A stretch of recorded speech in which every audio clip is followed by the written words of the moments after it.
আচলতে অসম বিধানসভাৰ এটা সৰ্বদলীয় প্ৰতিনিধি দল আমি সকলো উমৰাংচুলৈ যোৱা উচিত।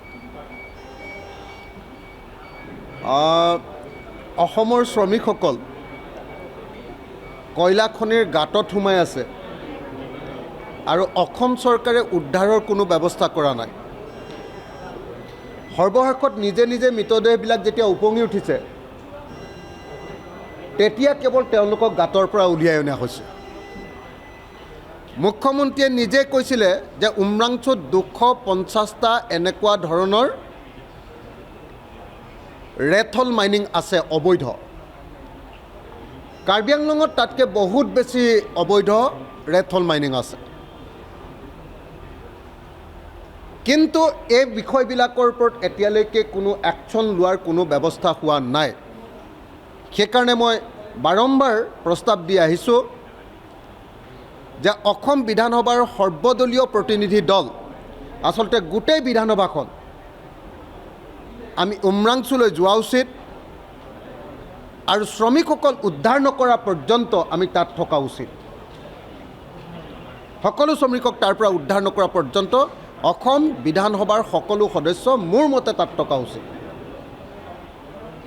আৰু তাৰোপৰি আমি তাত থকা যিমান অবৈধ কয়লা খনন আছে কাৰ্বি আংলং আৰু উত্তৰ কাছাৰ, তুলিৰাম ৰংহাং আৰু দেবুলাল গালুছাৰ, সেই অবৈধ কয়লা খনন আমি বন্ধ কৰিবৰ কাৰণে সকলো যোৱা উচিত, চোৱা উচিত আৰু বন্ধ কৰা উচিত, যাতে এনেকুৱা ধৰণৰ দুষ্কাৰ্য অসমত চলি থাকিব নোৱাৰে। কালি সেই প্ৰশ্ন উত্থাপন কৰাৰ কাৰণেই কালি বিজেপিৰ কোনো ধৰণৰ এডজৰ্ণমেণ্ট মোচন নাছিলে, কিন্তু আমাৰ প্ৰস্তাৱবিলাক উত্থাপন কৰাৰ লগে লগে তেওঁলোকে সন্মুখলৈ আহি হুলস্থুল কৰি তেওঁলোকে কাকো কথা ক'বলৈ দিয়া নাই। কালি আমি প্ৰথমবাৰৰ কাৰণে দেখিবলৈ পালোঁ যে চৰকাৰী পক্ষৰ বিধায়কসকলে কোনো তেওঁলোকৰ নিজৰ প্ৰস্তাৱ নাই, এডজৰ্ণমেণ্ট মোচন নাই, তেওঁলোকৰ সদন স্থগিত প্ৰস্তাৱ নাই, অথচ আনে উত্থাপন কৰা প্ৰস্তাৱটো যাতে আলোচনা হ'ব নোৱাৰে তাৰ কাৰণে গোটেই সদনখন অচল কৰি পেলাইছে।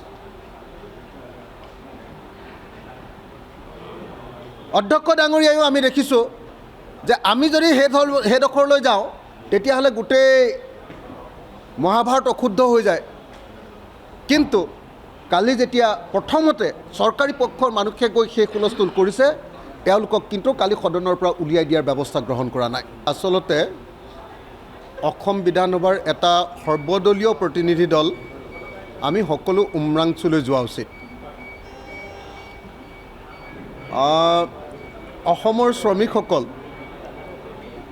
কয়লা খনিৰ গাঁতত সোমাই আছে আৰু অসম চৰকাৰে উদ্ধাৰৰ কোনো ব্যৱস্থা কৰা নাই।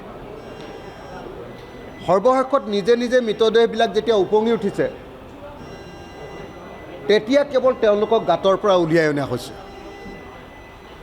মুখ্যমন্ত্ৰীয়ে নিজে কৈছিলে যে উমৰাংচুত 250টা এনেকুৱা ধৰণৰ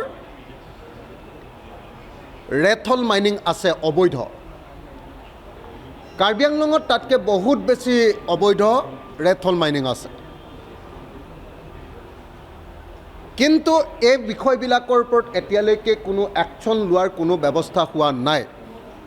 সেইকাৰণে মই বাৰম্বাৰ প্ৰস্তাৱ দি আহিছোঁ যে অসম বিধানসভাৰ সৰ্বদলীয় প্ৰতিনিধি দল আচলতে গোটেই বিধানসভাখন আমি উমৰাংচুলৈ যোৱা উচিত আৰু শ্ৰমিকসকল উদ্ধাৰ নকৰা পৰ্যন্ত আমি তাত থকা উচিত।